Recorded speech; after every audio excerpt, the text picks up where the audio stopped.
Hello, everyone. It was raining earlier, which kind of reflects my mood right now. You probably noticed that I seem pretty mellow, um, and there's a lot of reasons for that, which we'll get into in a minute. Um, First off, I want to apologize for the quality of this video. I have to film this with my laptop. I have no other choice. I don't have a camera. I'd like to get one someday if I can afford it, but right now this is really the best that I can do. I don't have very good lighting. It's pretty dark outside. I turn the kitchen lights on to try and get more lighting. So hopefully you can at least hear me all right. Um, I planned for my second video to be about dyspraxia, and my plan for that video was to sort of go into the more specifics about it, run off sort of some symptoms, and briefly discuss how they affect me.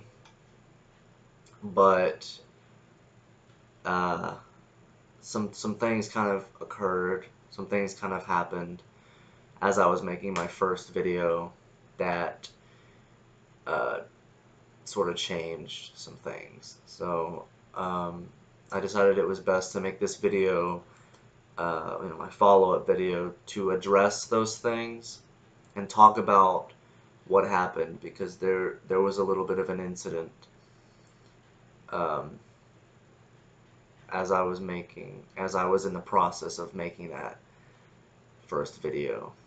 If you've seen the first video, first of all, I want to apologize for just how awful it was. Um, it was just, I realized just how, it was just a terrible, terrible video. Um, just in every possible way. And I'm really sorry that it turned out that way. I've never vlogged before. I've never attempted to put together a video of me talking about myself. The first time I tried to do this vlog, which I've had this idea for a little while, um, but whenever I tried to make it, I tried twice before I just blanked, because I was trying to make a video where I introduced myself and I went into what my plans were, um, but I realized I was just completely unprepared. The first time I did it, I was drunk, and I was just kind of like, after a while, just was like that, and I completely forgot what I was even talking about. The second time I tried to do it, and it just, again, didn't work. So I decided the best thing for me to do was to write it first, which I think a lot of people do. So I spent just, maybe an hour just quickly writing, putting together this little introduction, just kind of going over what I was going to talk about. Talking about my main focus, which is to talk about dyspraxia and try to raise awareness, which is still my primary goal with this channel, but I still wanted to use it as an avenue for me to talk about my life, talk about myself, talk about things that I've gone through, um, and use it as an outlet to talk about things and put myself out there. And again, I didn't write this video before I made it. Um, so there's going to be, I'm going to stammer a little bit. I'm going to mumble probably without realizing it. So hopefully you can understand. And I'm going to blank a lot, and hopefully, and I'm gonna struggle to find the words because that's part of what dyspraxia does. And I mean, people have a hard time with that anyway, but with dyspraxia, it can be very hard to find the words. As I mentioned in my last video, it's like trying to find B6 in a rattling bingo cage. And it really is. It's like trying to capture a specific, word in just a whole just carousel of thoughts, of just running thoughts that is just nonstop. And it can be very difficult. It can be difficult to communicate. It can be difficult to just talk, um, at all, because you just blank all the time. But I know what I want to talk about. I know what I want to say. So screw the specifics. If I stammer, if I just run on, then it is what it is. I'm just gonna get my point across. So when I was making my first video, I wrote it out beforehand, and then one day I um, decided to sit down and shoot it. And I didn't really think too much about how I was going to do it. I just knew I had what I wanted to say down on the page, which down on the page, when it's on paper, it doesn't always translate well. Whenever you're actually doing it and saying it doesn't feel as natural, which is one of the problems with that video, is it didn't really feel all that natural. It felt very forced, and I think I came off in a way that just was just bad. I came across so pathetic. It was so pathetic. Um, it was it was just lame. It was so lame. Just the way that I sounded. And one of the things about me is I hate the way that I look. I hate the way that I sound. I hate the way that I move, the way my mouth moves. And I hate the things that I say. I hate the way that things come out sometimes, a lot of the times. I'm really good at thinking, but I'm not so good at saying. And I'm good at saying other people's words, but other than that, I don't know. It's hard for me to just put myself out there and just be myself on camera, just talking about me. Uh, and I feel like it came across needy. It came across desperate for attention or something, which I don't know. I don't feel like I'm desperate for attention. Um, Maybe I am. I don't know. It's hard to figure it out myself sometimes. So as I was making that video, I just wanted to get it done and get it uploaded so I could start making more. I'm not very good at starting things. So for me, um, whenever I start something, I have the idea for a project, and in the beginning, I'm just like, I don't know what the hell to do. I just kind of try to find some way to just establish everything and set things up. And that's what I wanted for that video, but it kind of backfired. And I could just imagine people watching it and thinking, wow, this guy is just so lame. He's such a loser. Such a loser. Why is he even bothering? Why is he even trying to do this? Nothing I said was interesting. Nothing I said was captivating or entertaining. Anytime I tried to be funny in that video, it just fell flat. And part of that is because I've been so depressed. And another thing was I was so mellow in that video. I was so low energy. I call myself the Theatric Dyspraxic, and yet I was not theatrical. So anyway, to get into it, I started filming the video, and I ran into some problems pretty much immediately. At first, I had my phone in my hand that had all the words on it. And so I would look down at my phone, and I would look up, trying to say the next sentence, and then immediately I would forget it.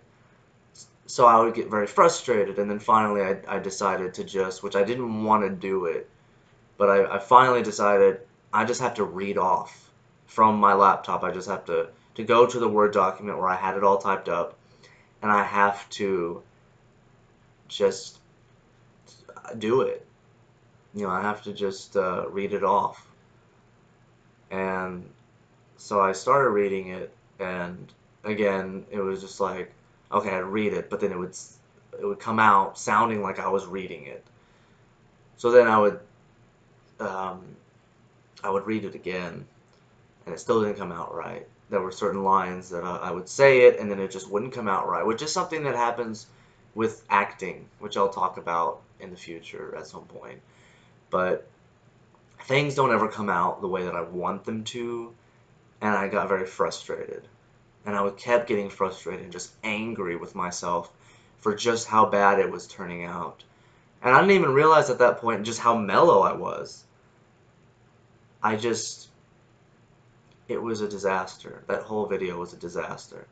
So, and halfway into it, uh, I'm halfway into the video. I'm halfway into uh, to shooting it, and then all of a sudden, right outside, as it was like the most frustrated moment for me because I was already getting very frustrated. I was trying to figure out something, and like the way to deliver a certain part of it. And right outside, I just suddenly hear, and I realized that there's people outside trimming hedges. They're blowing leaves with a leaf blower or something. They're just doing landscaping. They're doing yard work, and that's their job. I wasn't mad at them. I was kind of mad at them at the time actually, but I was just frustrated because I just wanted to get this done, and I was just like I was livid, which is a wonderful word. I hope you use it sometime. I was just so angry and more frustrated because now I had to wait. Um, by the time it passed and I could shoot again, I I calmed down a bit. I was a bit more, and that was when I was the most mellow. But I wasn't getting frustrated or angry.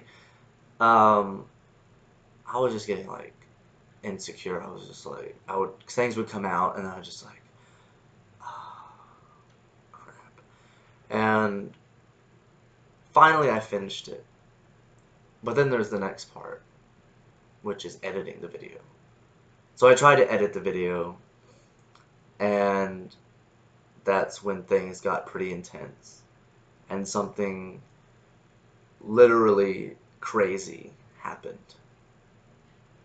Um, like I said, I don't like looking at myself, I don't like hearing myself, and I don't like the things that I said.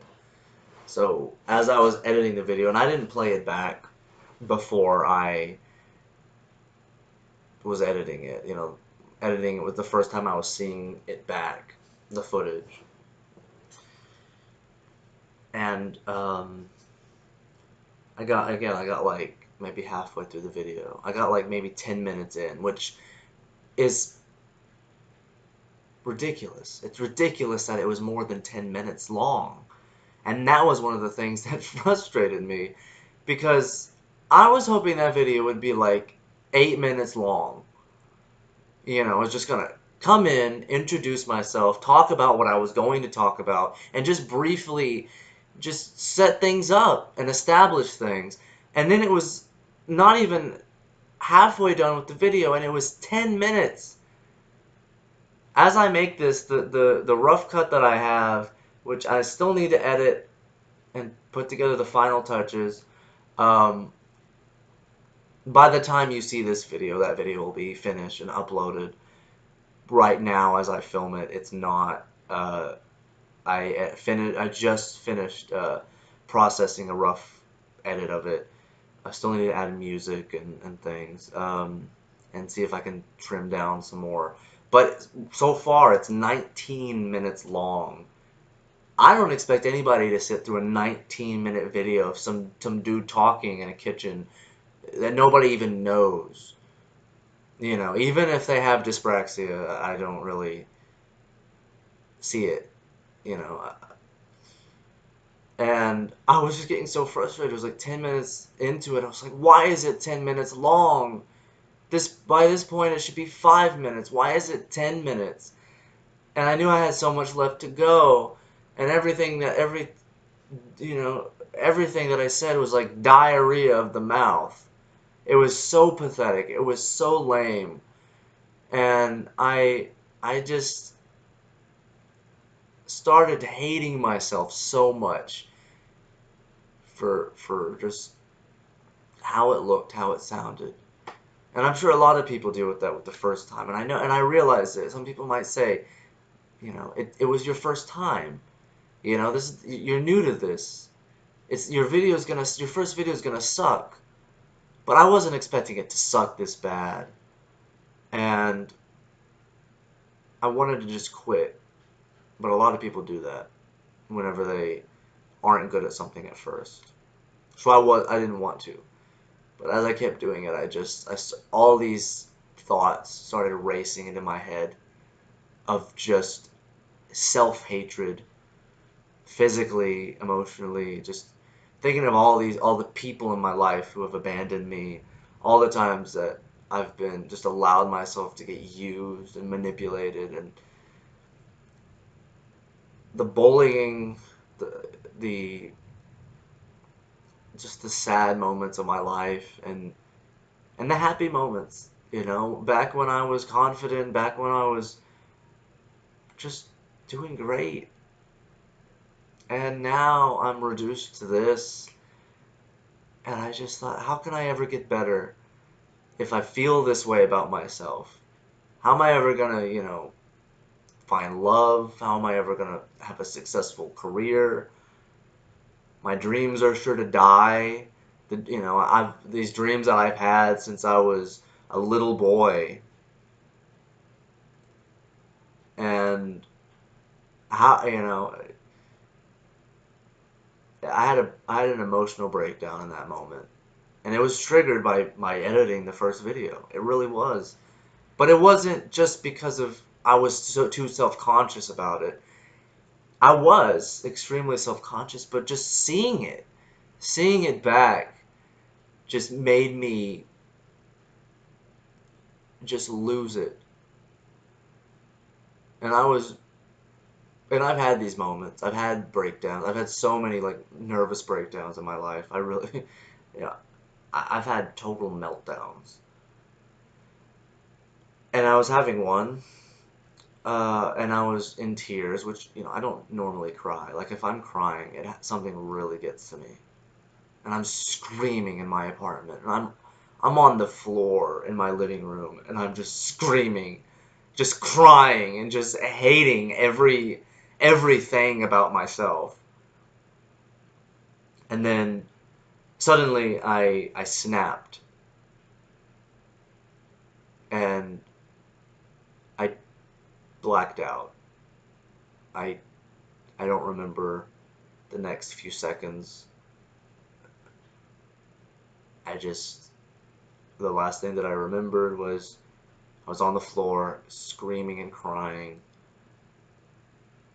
And the next thing I knew, I was standing in my kitchen with a steak knife in my left hand, and my right wrist was bleeding. And I don't know if you can see it with the quality. Obviously, it's been a couple of days, so it's healed up a bit. Um, Hopefully, you can see it. I apologize if you can't. But you know, and they're not in a place where I get like a vein, obviously. Um, but yeah, I guess I tried to slice my wrists, and I was bleeding pretty bad at that time. Obviously, I wasn't thinking straight. I don't know what I was thinking at all because I had blacked out. I wasn't making conscious decisions. It was just I was doing what I was doing, and if that makes sense, I just kind of did what I did, and in my a lot of people, of course, as it went along, like people asked me like, "Were you trying to kill yourself?" And I had to just the only answer I could say was I don't know. I don't know if I was trying to kill myself. All I know is that one minute I'm on the floor and the next thing I know I'm bleeding with a cut wound, what is it they call it, a superficial laceration, which I'm totally using as a band name one day. Just like heavy metal, superficial laceration. Um. Anyway, I'm crying still. I realize what I've done, and the first thing that I think is to call my sister, and I don't want to get into her business. Obviously, I'm not going to mention her name as much as I haven't mentioned mine. Um, sorry, sorry, Facebook. Um, and but my sister has gone through stuff like this before, and she did the same thing before. I don't know about the blackout part, but the trying to slice wrists is something she's done before. So I was trying to call her to ask what to do. I didn't know what to do. I just didn't know what to do. I was bleeding. I did something crazy. I snapped. I had a disassociate dissociative moment where there's things I don't remember. And it wasn't a result of drugs or alcohol or anything. It was just I snapped and I went temporarily insane. And I tried calling my sister, and she didn't answer. She was at work, so she didn't answer right away. I didn't know what else to do, so I called 911, and they sent an ambulance over. Cops came to my apartment, which I expected. They asked me, what happened, and they asked me, what was the weapon. I showed them the steak knife. They were like, "Don't pick it up." They brought me to the EMS workers, who nobody did anything. Like, nobody did anything about my wound. Nobody, they didn't even clean it off. I was standing there with blood drying on my arm, and nobody was doing anything to make sure I wasn't gonna get infected. Um, But anyway, I'm in the ambulance, and they decide for some reason, because I guess they said what they told me was that in the town that I live in, which is about 30 something minutes away from Fort Worth, um, they said they don't really have a good mental health program in their town, in this town. So we're gonna take you to shit. I forget the name of the hospital. It's not John Hopkins, but it's something with like a John something. It's supposed to be the biggest hospital in Fort Worth, so comment. It's not comment, but maybe you can figure it out if you can figure out. You can Google what the hospital was. But anyway, I was brought there. I called my sister on the way, let her know that I was okay, and let her know that I blacked out. Um, and that it wasn't something I was intentionally trying to like. It wasn't something I was conscious of. So, the EMS guy's talking to me, trying to have a conversation, trying to keep things light, and I just kind of go along with it. I know why he's doing it, but at the same time, I'm just like, I don't want to, I don't want to talk. I have the wound here, I don't know what's gonna happen. So they take me to the hospital, and this was by the time I got there, it was like a little bit before. Sorry. Again, Facebook. Um, well, I'm never this popular. Um, I got there to the hospital around 7, and they had me sit in the hallway. It was one of those things where you go to the hospital, and they're just you see a hallway just with all these beds out in the hallway, and just people just holding on, like just moaning in pain, and that was just all around. And me, I'm just this guy sitting here, and I'm just like, I just want to go home, and I have blood, I'm just. And what I didn't realize was that in this hospital, because I never dealt with that kind of thing. I mean, that was something similar, but not something like this. Um, it was different, but kind of along the same lines. I had attempted suicide before, when I was 18, almost 19. But what I didn't realize is that I guess in a city hospital, or at least in Fort Worth, you have to be questioned by the police. And there was a cop who was asking me all these questions, like, so what happened? Why'd you do it? Why'd you do what you do? And he was like talking to me as if he was interrogating me. And I'm just sitting there, just like waiting, and I'm just like not even looking at him. I don't, I don't know. And he's like, you know you can't hurt yourself, right? And saying it to me like, I'ma beat your ass. Uh, and I'm just like, shit, like, is attempting suicide illegal now?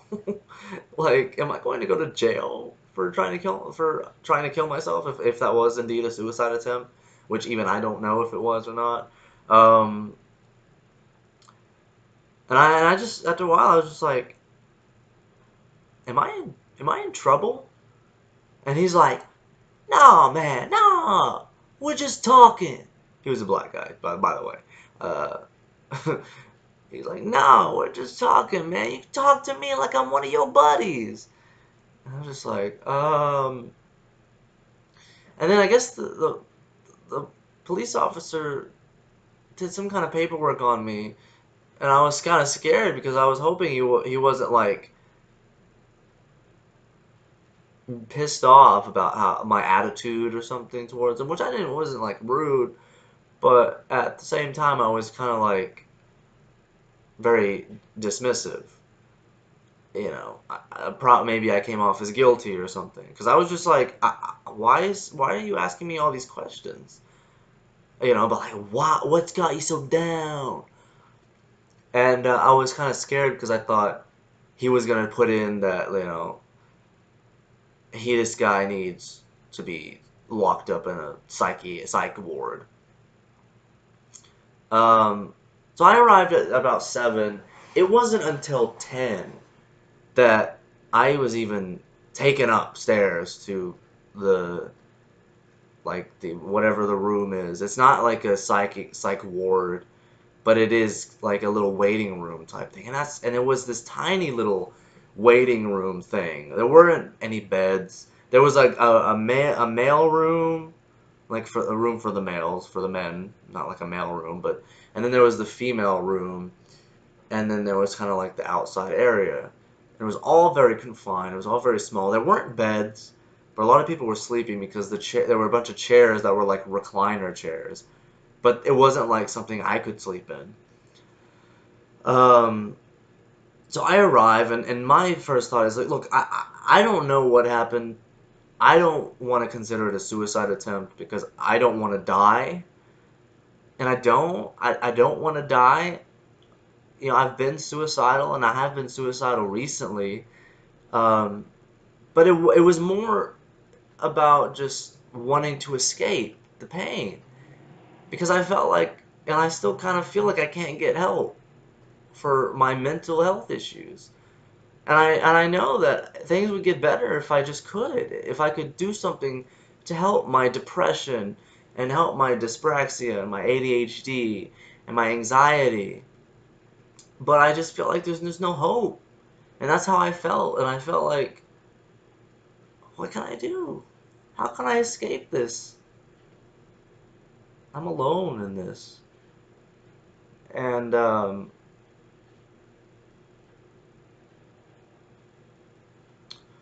I was in the hospital, and so they finally brought me upstairs. I was waiting out in the hallway for over 3 hours as people, there was a guy who was having like a drug fit. He was like trying to swallow his tongue, and there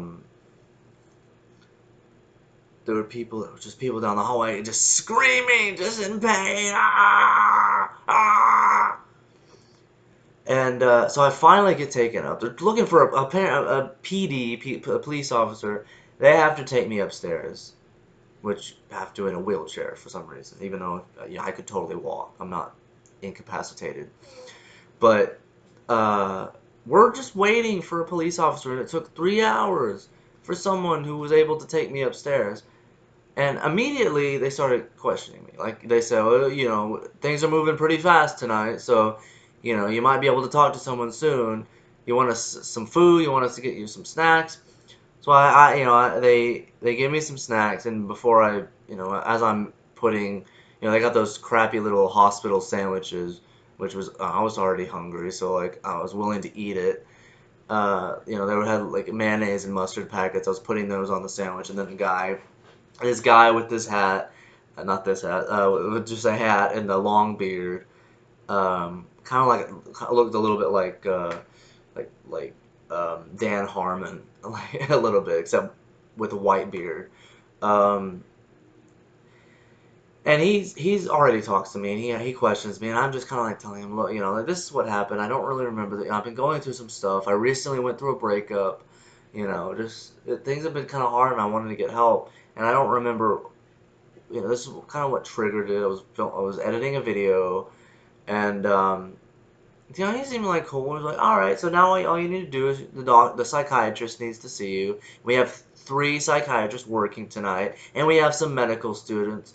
So things are moving pretty fast tonight. So you should, you can as soon as you talk to the psychiatrist, we can see if you can get discharged or something. And and so I was like, cool. Now all I have to do is wait to see the psychiatrist, and I could explain to them, and they'll understand, that this was just kind of a lapse, and I could just be sent home, and I could be discharged. Well, an hour went by, nobody came to see me. They told me that I was the third person in line, pretty much. They said things are moving fast tonight, so it shouldn't be too long. So I'm waiting, I'm sitting there, and there's this woman who's wandering around, and she's kind of losing it, and she's just like, I mean, it's a middle-aged woman, and she's just like, y'all just yell at me. You're not even treating me properly. And just one of the nurses just goes, oh, shut up. And she's like, and you just tell me to shut up. And it's like, you can kind of understand what she was saying, and the lady's just like, I understand this whole thing, all right? I worked with bipolar people. I was a counselor for bipolar people. And this black guy, is just kind of sitting in the corner. One of the nurses, one of the guys, and he's just like, yeah, well, you're not that right now. Right now, you're a patient. So sit down. Just kind of dismissing her. And she's like, I just want to go home. I want to talk to my husband. And so I felt really bad for her. I later found out she doesn't have a husband. It was like a delusion in her own head. Um, and I think they've like forced her to get like a tranquilizer or something to knock her out because she was wandering around too much. And they brought this other guy in who was I think he was the same guy that tried to swallow his tongue. The guy on a drug trip. He was on like PCP or something, and he was like in the male room area, just moving chairs around. They kept telling him to stop moving chairs around, and he's like, "I'm looking for my phone," and they're like, "We took your phone because they confiscate your phone and all your belongings before they put you in there." And he's like, "You, they, you know, you." we took your phone. Like, your phone's not here. And he just kept on saying that. And finally, he just kept throwing chairs, and so they took him away. They took him somewhere else. I don't remember. I don't know where they took him. Um, and so I'm just sitting there. I'm waiting to go. There's two other like normal guys. Most of the people there are asleep, so I can't really speak for them, for those people. But there were two other guys that were relatively normal who were just in there because of something. There was one guy who was alcoholic, and he wasn't doing very good. He was getting very agitated because he was experiencing withdrawal symptoms. And the other guy was in there, and he was like he was like in the military at some point, so he was very calm. He was just kind of rocking back and forth, just kind of like, because he had apparently, he was like, well, we used to stand around for 5 hours, just, you know, whatever, like, just, so it's like, this was nothing to him. Um, and he was there because he had a fight with his girlfriend, and he put a gun to his head and, like, cocked it. And he had no intention of killing himself, but he did that to scare her, and to intimidate her. But, it, just kind of led to him being there. And I don't remember why the alcoholic guy was there, but he kept going like, "Can y'all get me like a Xanax or something? Because I'm dealing with alcohol withdrawal really bad." And they're like, "Oh, we don't have Xanax. We can try and get you something else." Like, what about like I need like two things of Adderall? And they're like, "No, we'll have to talk to your nurse." And a few hours went by, and I got kind of friendly with these dudes. Um, and because it was like we were all just surrounded by crazy people, and nurses who didn't give a shit about any of these people, which is one of the sad things about these kind of places, is that the nurses don't. I mean, it's a job to them. They're around these crazy people. Not all of them are even crazy, but they treat all of them like they're crazy. They treated me like I was crazy. Anytime I looked at them, they're just like I was just one of the nutcases who was trying to, I don't know. Um, but like, so I'm waiting to be seen, and I keep asking like, because it was like 3 hours went by. It was like already 1 o'clock in the morning, and I was like, when am I gonna see the psychiatrist? I thought I was gonna see him within the hour. Because you said you had three working and all these medical students. You said things were moving pretty fast, so I should see the doctor by now. But I kept asking, and they were just like annoyed that I was asking about it. I was like, I want to go home. Like, I need to be discharged. And so, um, we're there, and there's like one of the doctors, this black doctor, and for some reason he went to see the guy. He asked to talk to the guy who put a gun to his head. Um, and the guy came back telling me, the guy that I was talking to, who had put the gun in his head, after talking to the doctor, he comes back and he's like, that doctor just kept talking to me about God, about getting right with God. And I was like, what the hell, this doctor? And I'm just like, what is he going to think about me? Because I'm an atheist. And so, like, what is he going to think about me? If I'm not going to go into that shit. And the doctor, and apparently the doctor also asked, suggested the guy call his dad, who lives in Ohio. And the guy was like, why do you want to call? It was like 3 in the morning by this point. It's like 3 in the morning. My dad. Why would I need to call my dad? He's 3 hours away, and he's not gonna. What could he do? And I don't know why they wanted him to call him, and then the doctor came out and he started talking to this really big guy, this fat guy who he was like very obese, and he had like really matted hair, and he just seemed so disoriented and confused.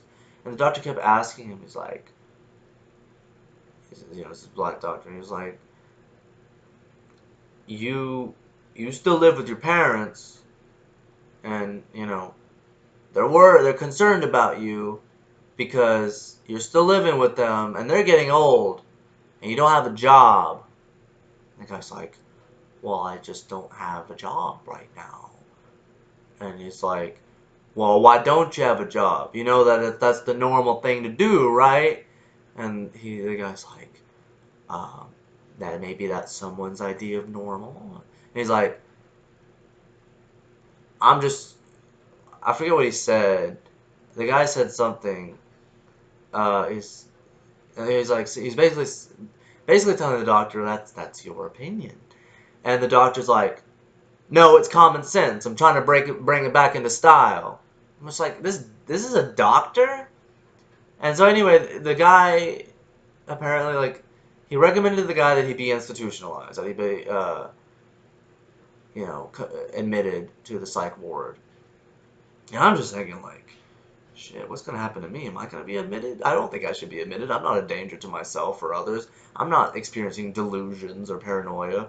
I'm just some depressed guy who can't deal, who has problems that he can't deal with, um, because they're different from other people's problems. But I'm not, mentally unstable necessarily. I mean, it sounds like I'm a little bit. All right, I'm a little bit, but not like that.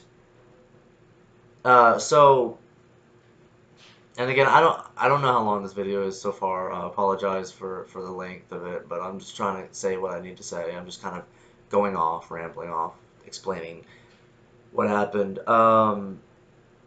So I'm waiting. I'm waiting and waiting and waiting. I keep asking about it. I call my brother, who I live with, and I tell him, I'm trying to get out.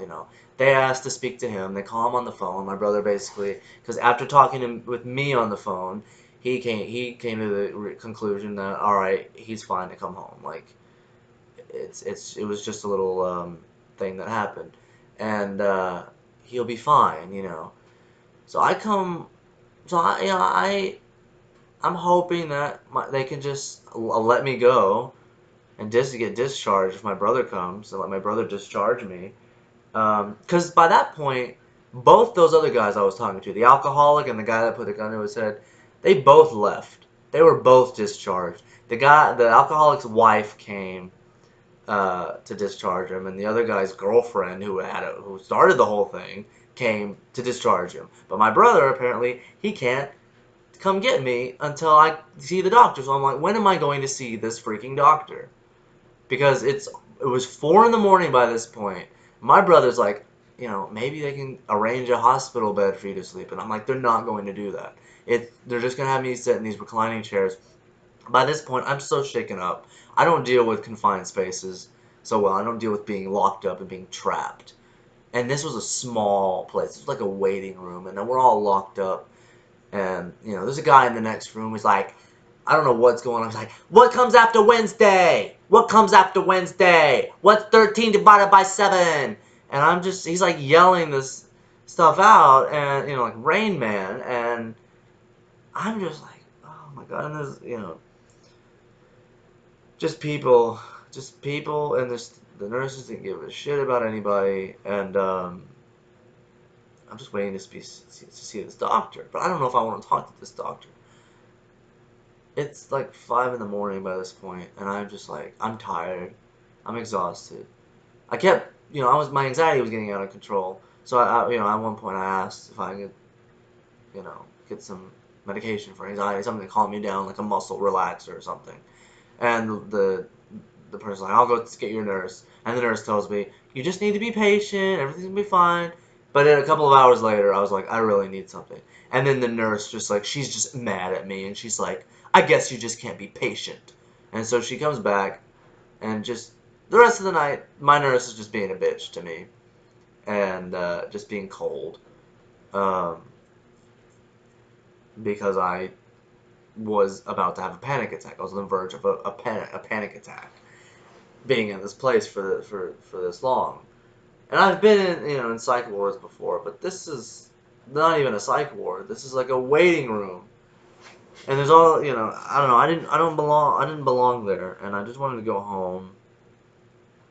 And but I finally, I went into the mail room and lied down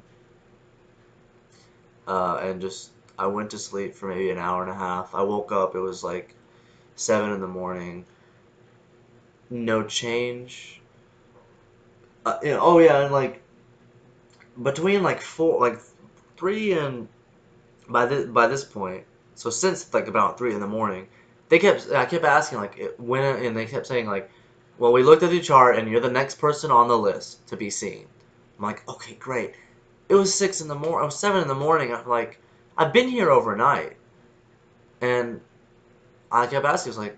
I was asking them, am I still supposed to be next? And they're like, because people keep telling me I'm next, but I've been next for the past 5 hours.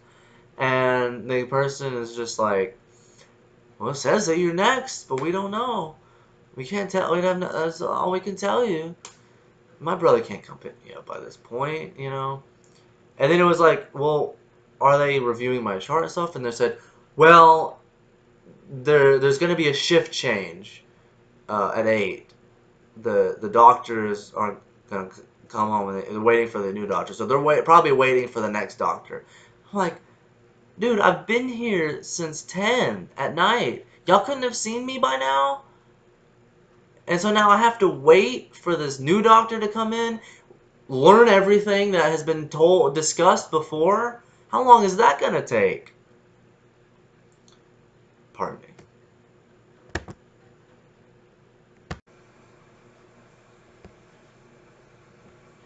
Okay, so anyway, as I was saying, um, I'm waiting to see the doctor, and by this point, it's 8 o'clock. I just wanted to get out. I've been there for 10 hours. Well, no, I've been there.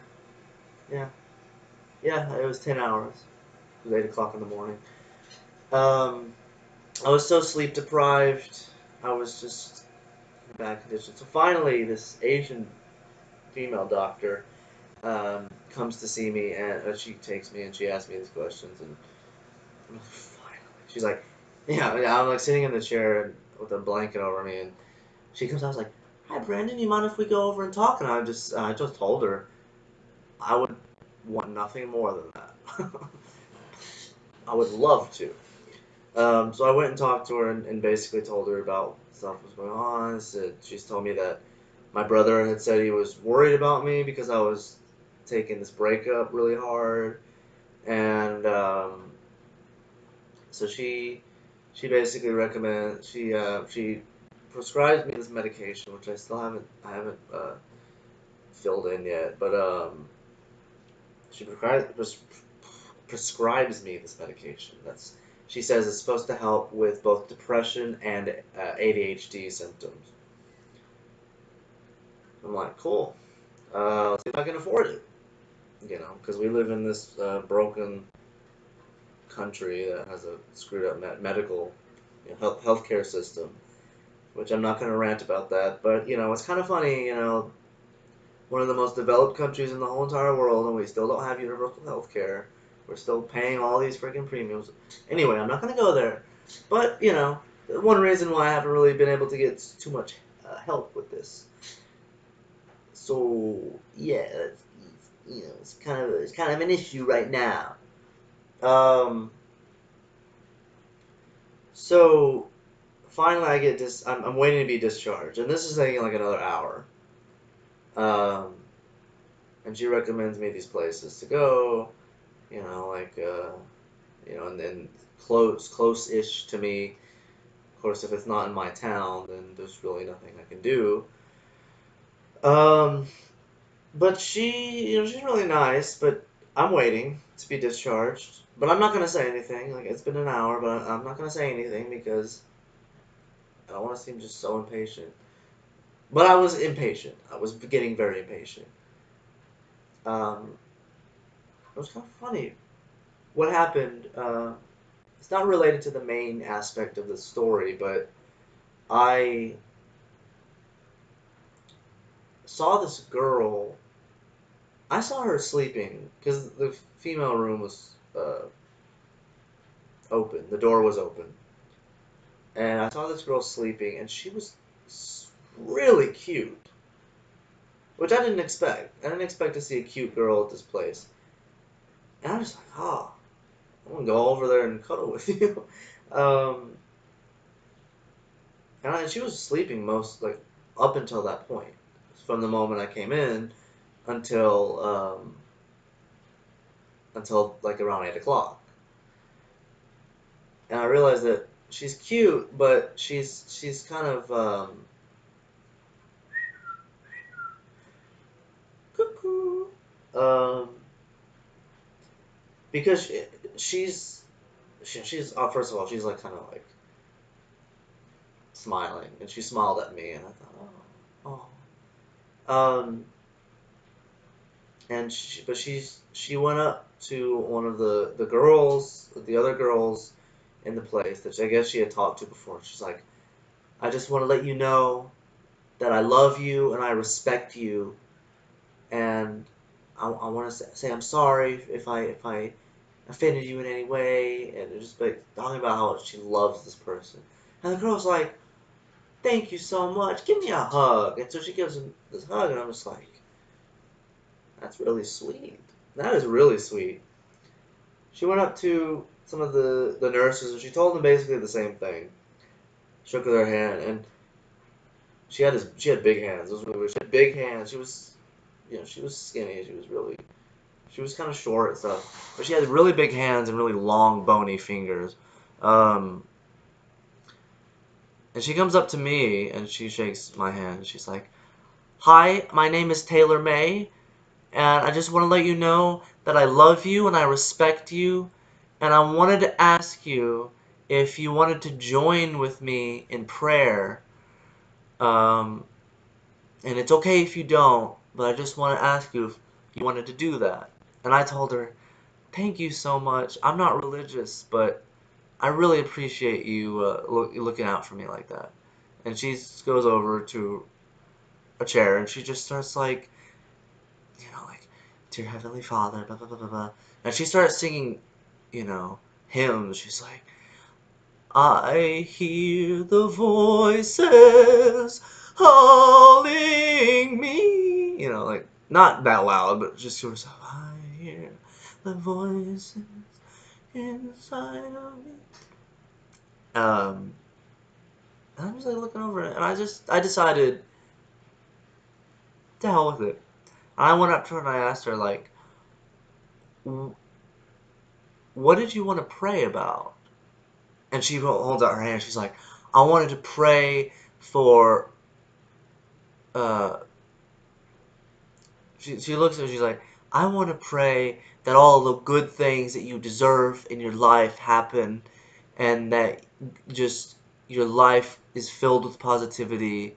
And she's holding her hands out, and I just like, okay. And I hold her hands, and like I said, I'm an atheist. I don't pray, but I decided to pray with this girl, and it was nice. It was nice.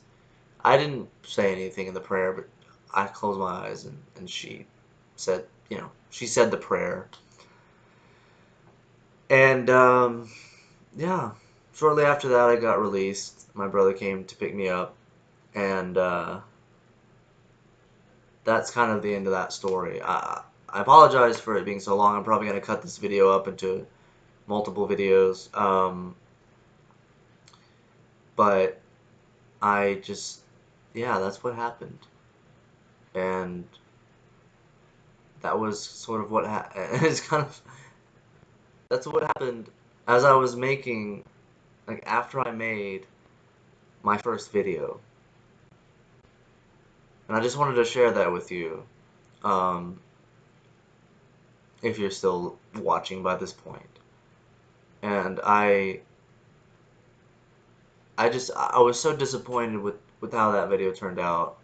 Um, and it's still, like I said, I haven't finished it yet. I will have finished it by the time you see this one. Um, Hopefully I'll have finished this one by then too. But I I hope that I don't know what I'm saying. There'll probably be limited edits on this video because there's really not much to cut, but because not a whole lot was really planned. I just kind of rambled. But yeah, I was really disappointed with that first video, but I hope that people stay tuned and watch my other ones, and they understand that, you know, I'm gonna get better at this, and, you know, I want to keep doing it because there's a lot of things that I want to talk about. A lot of things with dyspraxia, and a lot of things with just experiences that I've had. I want to tell my story. I want to tell my stories. Um, the funny stories, the sad stories, the tragic romances, you know, the friendships that I've had, the places that I've lived, the things that I've been through, and I want to share that with you. I want to talk about it with you. But yeah, so hopefully you can look past how awful that first video was and how pathetic it was, um, and know that, you know, it will get better, and hopefully I will get better. Hopefully that, you know, my mental health will improve, and I'll actually be able to make strides and do something. I want to make a difference. You know, so many people live with dyspraxia and they live alone with it, and they feel alone. And if you have dyspraxia, if you're living with dyspraxia and you're watching this right now, you're not alone. I promise you, you're not alone. Okay? So I know how hard it is to live with that, live with depression and dyspraxia, with ADHD and dyspraxia, anxiety, work in a workplace environment, in school, you know. I get it so much. It's such a part of my life. It doesn't define who I am, just like it doesn't define who you are. But at the same time, it is a real struggle, and more people need to know about it. That's why I want to make these videos, and that's why I'm going to continue making these videos, despite how awful and horrible that first one was. Because it will get more, it will be, it will reach people. I hope. And I want to meet more people. I want to hear your stories. So thank you so much for watching this one. And please send me an email. I know the first video was really terrible, but, you know, my email is on there. If you don't want to go back and find it, it's the Theatric Dyspraxic at gmail.com. I'll the put it in the description. I'll probably do that for every video. I'll put the email in the description. So it will be in the description, and stay tuned for better videos, for more videos from me, the Theatric Dyspraxic 911. Um, so yeah, that's what happened, and I hope that you continue watching. Thank you very much. Bye.